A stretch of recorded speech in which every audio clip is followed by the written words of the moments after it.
Hare Krishna guys, welcome or welcome back to this channel. I hope you all are doing good and I'm back with another video and this video going to be a your questions my answer. It's not a Q&A but काफ़ी सारे ऐसे questions हैं जो कि काफ़ी time से आप लोग पूछ रहे थे कॉमन क्वेश्चंस। तो उन सबके आंसर मैं इसी वीडियो में देने वाला हूँ बिकॉज कमेंट में वो पूरी की पूरी कहानी में नहीं लिख सकता था। दैट्स वाई मैं सोचा एक वीडियो बना देते हैं एंड कौन कौन से क्वेश्चन है वो मैं आपको बताता हूँ। बायोलॉजी की रिव्यू वीडियो मैंने नहीं डाली तो बायो का एग्जाम कैसा गया, गंदा गया, क्यों नहीं डाली वीडियो। दूसरी चीज़ 12th की एक्सपेक्टेड परसेंटेज जब से बोर्ड चल रहे हैं, जब से आप लोग ये पूछ रहे हो, जिस दिन मेरा पहला ही एग्जाम हुआ था फिजिकल एजुकेशन का, उसी दिन से कमेंट्स आने शुरू हो गए थे आप कितना एक्सपेक्ट कर रहे हो 12th में। तो अभी तो मेरे सारे एग्जाम्स हो गए हैं, सो या मैं बताऊंगा। सो अगली चीज़ जो सबसे ज़्यादा पूछा जा रहा है, ये सब ही पूछ रहे हैं कि आपके क्या प्लान है 12th के बाद, कौन सा एंट्रेंस देने वाले हो, कौन से सब क्वेश्चन का मैं आंसर देने वाला हूँ इस वीडियो में। सो वीडियो को एंड तक देख के जाना। एक और चीज़ जो कि नए 10th ग्रेडर्स हैं, 11th ग्रेडर हैं एंड 12th ग्रेडर हैं जो भी आए हैं नई नई क्लासेस में, तो उनके लिए एक चैनल है, मेरा ही चैनल है, मैं और मेरी दी शुरू कर रहे हैं चिकारा सिबलिंग्स के नाम से। लिंक डिस्क्रिप्शन बॉक्स में मिल जाएगी आपको उस चैनल की, सो उसे सब्सक्राइब कर देना। वो काफ़ी ज़्यादा बेनिफिट होगा आपके लिए। हम एक नई चीज़ शुरू कर रहे हैं, काफ़ी कुछ दिनों से हम प्लान कर रहे थे। सो या वीडियो को शुरू करते हैं बिना किसी देरी के साथ।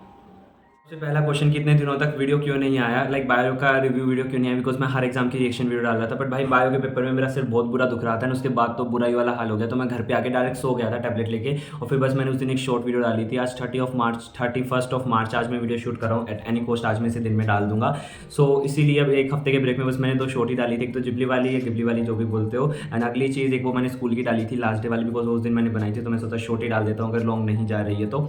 इसीलिए फिर अगले दिन मेरे बुखार हो गया था, देन उसके बाद मैंने टैबलेट ली तो बहुत ज़्यादा गर्म थी तो मेरे मुंह में भी छाले हो गए थे, बिल्कुल बुरे वाला हाल हो गया था। फिर थोड़े दिनों में आराम हुआ। देन कल थे नवरात्रे, कल से नवरात्रे शुरू हो रहे थे। सो कल हम लोग चले गए थे माता के मंदिर में, लाइक हमारे कॉलोनी वाले सभी जाते हैं मिलके। जाते टाइम तो हम गाड़ी में गए थे, बट आते टाइम वहाँ से अखंड ज्योति हम लेके आते हैं तो वो पैदल चल के आते हैं हम, वो था 15.5 किलोमीटर एंड वो मैं भी पैदल चल के आया था। भाई I am proud of my self इस चीज़ पे। बट यार मज़े आए काफ़ी ज़्यादा। एंड आज 2nd ऑफ नवरात्रा है। So yeah guys happy Navratri to all of you.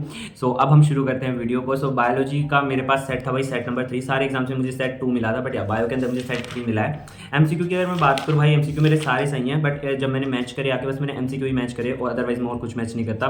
ना मैंने क्वेश्चन आंसर करे, ना किसी और सब्जेक्ट में मैंने करे, बट मैंने बायो के अंदर चेक करे थे। सो 6th वाला और 10th वाला मेरा गलत है और बाकी के सारे एमसीक्यू मेरे सही हैं और इन्हीं में मुझे प्रॉब्लम थी 10th वाले में स्पेशली। अगर सेक्शन बी की मैं बात करूँ तो पहला क्वेश्चन एमटीपी वाला मैंने करा था, देन 18th में मैंने मिल्क प्रोडक्शन वाला करा था, सही है ये दोनों। देन फिर 19th वो अरेंजमेंट वाला था, लीचिंग, कैटाबॉलिज्म, फ्रेगमेंटेशन वाला, ये भी हो गया था। 20th में था वेक्टर वाला, ये भी हो गया था मेरा। अगर 21st की बात करूँ, इसमें मुझे प्रॉब्लम आई थी, ये जो पॉलीन्यूक्लिएट चेन वगैरह वाला था ना, तो इसमें 3rd पार्ट था एच बॉन्ड्स वाला, वो मेरा मे बी गलत हो सकता है। So section B overall mostly सही था, ईजी पार्ट लगा मुझे। सेक्शन सी की अगर मैं बात करूँ, सो जो एसटीपी वाला था ये क्वेश्चन मेरा हो गया था, बट आई थिंक इसमें बी वाले पार्ट में मार्क्स कट सकते हैं, ए वाला तो ठीक होगा। मेरा है ना किसी भी एग्जाम में ऐसा नहीं गया, कोई भी एग्जाम बोर्ड्स में 12th के, कि मैं किसी क्वेश्चन को मैं खाली छोड़ के आऊँ, उसमें मैंने कुछ लिखा ही नहीं। बट बायो ऐसा एग्जाम है जिसके अंदर 23 क्वेश्चन मेरा पूरा का पूरा ब्लैंक है, बिकॉज मेरे पास कोई आइडिया ही नहीं था कि मैं इस क्वेश्चन में लिखूँ तो लिखूँ क्या। मुझे उस टाइम पे इतना बुरा हेडेक हो रहा था ना और मुझे कुछ समझ नहीं आता मैं क्या करूँ। मैं क्वेश्चन ही छोड़ के आया हूँ ये 3 नंबर का, अदरवाइज मैं कुछ ना कुछ लिख के आता था अगर जिसमें मुझे नहीं आता। बट बायो ऐसा एग्जाम है भाई जो वेंट ओके जितनी मुझे इससे एक्सपेक्टेशंस थी ना बायो में, भाई मैं नहीं कर पाया वो सब कुछ एंड रिग्रेट है मुझे इस चीज़ का। 23 वाला क्वेश्चन मेरा पूरा रह गया ये। 24th मेरा हो गया था हनी बी वाला सेक्स डिटर्मिनेशन, ये पूरा आता था मुझे। 25th भी मेरा हो गया था ये 2 क्राइटेरिया वाला। 26 भी हो गया था। 27 ये इनर वॉल और मिडल वॉल वाला था, ह्यूमन फीमेल यूट्रस का, ये भी हो गया था। देन 28th आता है जिसमें वो स्टिग्मा ऑफ प्लांट ए, ये भाई बहुत कंफ्यूजिंग था। इसमें मुझे आई थिंक अकेले इस क्वेश्चन में 15-20 मिनट लगी थी समझने में, बट यह हो गया था। अगर सेक्शन डी की बात करूँ तो पहले वाला पैसेज में थोड़ी प्रॉब्लम आई थी मुझे, अदरवाइज जो बी वाला था मैंने बताया था कि ड्रग्स वाले में से क्वेश्चन आते हैं, बिकॉज पीवाईक्यू काफ़ी ज़्यादा पूछ रहे थे यहाँ से। सो ये तो मैंने मिनटों में कर दिया था 30 वाला जो केस बेस्ड स्टडी था। बट इसमें मुझे थोड़ी सी प्रॉब्लम आई थी फर्स्ट वाले में, लाइक जो 29 था ये कन्वर्जेंट डाइवर्जेंट है, हो गया था, एमसीक्यू भी हो गया था, बट जो फर्स्ट वाला था इसमें थोड़ी बहुत प्रॉब्लम आई थी, बट एनीवेज मैंने कर दिया था। अगली चीज़ है सेक्शन ई। सो पहले वाले में था प्रो इंसुलिन वाला मैंने करा था। देन 32 में लोगिस्टिक पॉपुलेशन ग्रोथ वाला कर दिया था, बिकॉज ये मैं सुबह ही रिवाइज करके गया था, इसके ग्राफ वगैरह और इसके फॉर्मूला वगैरह। 33 की अगर मैं बात करूँ तो इसमें मैंने करा था भाई, 1 मिनट रुको, हाँ 33 में मैंने करा था ये जो मैच्योर एम्ब्रियोसेक वाला है ना, मोस्टली तो यही करे थे, बट मैंने ये नहीं करा बिकॉज मुझे अच्छे से ना डायग्राम वगैरह आता था वो मेंस्ट्रुअल साइकिल का पूरा जिसके अंदर हार्मोन्स भी दिखाते हैं वो सब, वो पूरा डायग्राम बना दिया और 6-7 में पॉइंट लिखे हूँ। आई थिंक तो इसमें भी मुझे 5 पूरे मिल जाएंगे।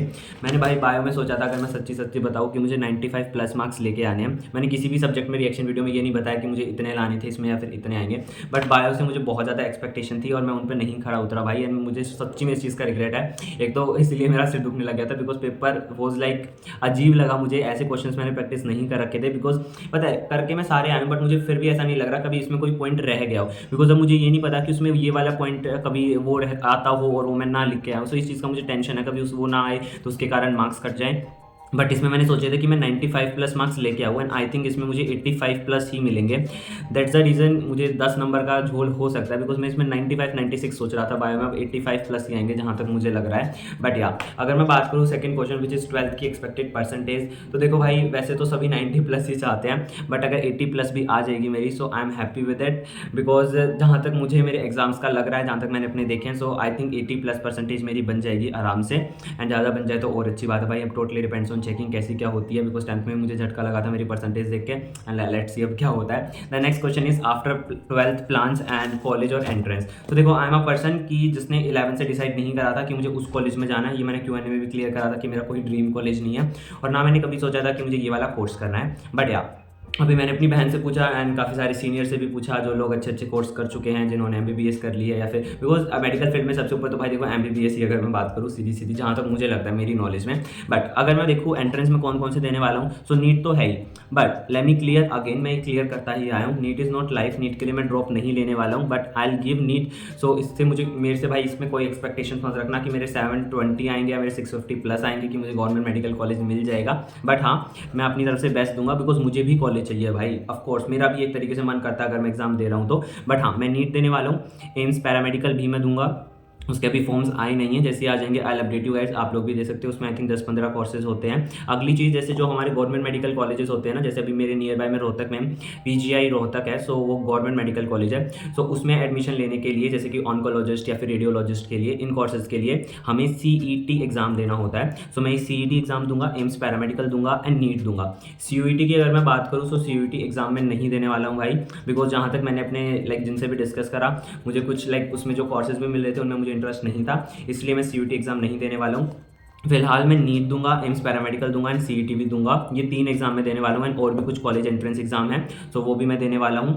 एंड जब कॉलेज मिल जाएगा guys, I update you guys पक्का अच्छे से, ठीक है। जो भी जैसा होता है डेफिनेटली आप लोगों के साथ मैं शेयर करूँगा, बिकॉज हमेशा मैं आप लोगों के साथ शेयर करता आया हूँ। एंड गाइज मिलता हूँ आप लोगों से जल्दी, अभी नीट स्टडी ब्लॉग्स के साथ, एंड और भी काफ़ी सारे एग्जाम्स की प्रिपरेशन ऑफकोर्स करनी है, कॉलेजेस में जाना है। बिकॉज कॉलेज एक ऐसा ऑप्शन होता है हमारे पास, जैसे हमें स्कूल एक अच्छा चूज़ करना होता है, ऐसे ही कॉलेज भी हमें बहुत सोच समझ कर, एक बहुत बड़ा लाइक रिस्क मान लो आप लोग, बिकॉज कॉलेज हमें बहुत सोच समझ के चाहिए, बिकॉज उसका प्लेसमेंट रेट, उसका स्टाफ, उसका एनवायरनमेंट, ये सारी चीज़ें देख के लेना होता है। सो इन सारी चीज़ों को भाई आप लोग भी अच्छे से एकदम सोच समझ के सारी चीज़ें क्लियर करके, अपनी वहाँ का एनवायरनमेंट होगा, एक एक चीज़ को अपनी अच्छे से देखना, जितने क्वेश्चन हो पूछना, जिनसे भी आप बात करो, बट हाँ हर चीज़ को आप अच्छे से करना, ठीक है। सो यही सब मुझे आप लोग के साथ शेयर करना था भाई। मिलता हूँ आप लोगों से जल्दी अगली वीडियो के साथ। Till then stay tuned and stay connected. I love you guys so much and all the very best, lots of love and yeah happy Navratri. Bye bye, love you all.